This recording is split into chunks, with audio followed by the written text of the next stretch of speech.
Hello everyone, I'm Raquel Brown and welcome to your Global News. Today we will be discussing some of the social problems of the 1980s. These many social issues caused the U.S. to experience the worst decade since the recession. Let's start with the status movement for equality.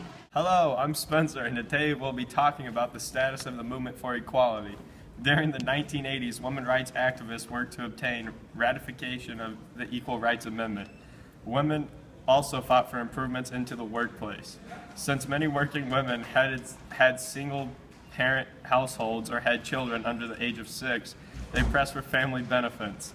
Several factors contributed to what some called the feminization of poverty. By 1992, 57.8% of the nation's women were part of the workforce, and a growing percentage of women worked as professionals and managers. Also, about 31% of the female heads of households, the poverty rate was even higher. Now back to you, Arkel. Thank you, Spencer. The next social problem was HIV/AIDS. HIV/AIDS is caused by a virus that destroys the immune system. It weakens the body so that it is prone to infections and normally rare cancer. Let's take a look at an HIV/AIDS victim who is suffering from this awful disease. Well, I went to my doctor's for a normal checkup, and he came in and told me that I had AIDS. I went to my husband of 5 years, and he told me that he has also had AIDS. I'm really worried about my daughter having AIDS because I've recently been told that children born from infected mothers have a much greater chance of also having HIV/AIDS. As you can see, HIV and AIDS was and still is an appalling epidemic occurring globally. Did you know that 1 in 6 living with HIV are unaware of their infection? Or what about 1 in 4 new HIV infections is among youth ages 13 to 24? Crazy, right? The education crisis was a social problem in the 1980s that would have a huge impact on our schooling systems throughout America. Let's take a look. Education in the 1980s wasn't very good to begin with.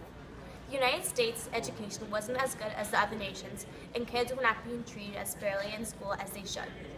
In order to boost the knowledge of students, longer hours, harder classes, and more school content was added. Lastly, we have race relations. Race relations, in an overview, involve patterns of behavior between members of larger categories of human beings, particularly involving skin color. Let's take it over to Kyle, who can give us more info on race relations. Thank you, Arkel. Racial relations have been a constant battle throughout history. From the beginning of our nation all the way to present day, people have been segregated and disputed about lots of things that have to do with difference in races. Nowadays, we see a lot less of that. Mainly because of the 1980s, people now are all seen as equal. Everyone has the same rights. In the 1980s, we start seeing more and more of people of different races taking on bigger roles in society.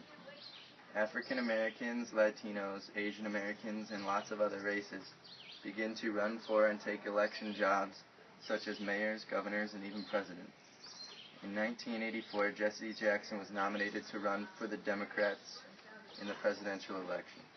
Also, we see Native Americans, Asian Americans, and Latinos finding their way into the American society, and also taking part in American government.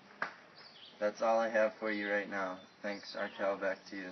As you can see, the 1980s were very detrimental to the decades ahead and would have an everlasting effect on America in the future. I'm Raquel Brown, and you're watching Global News.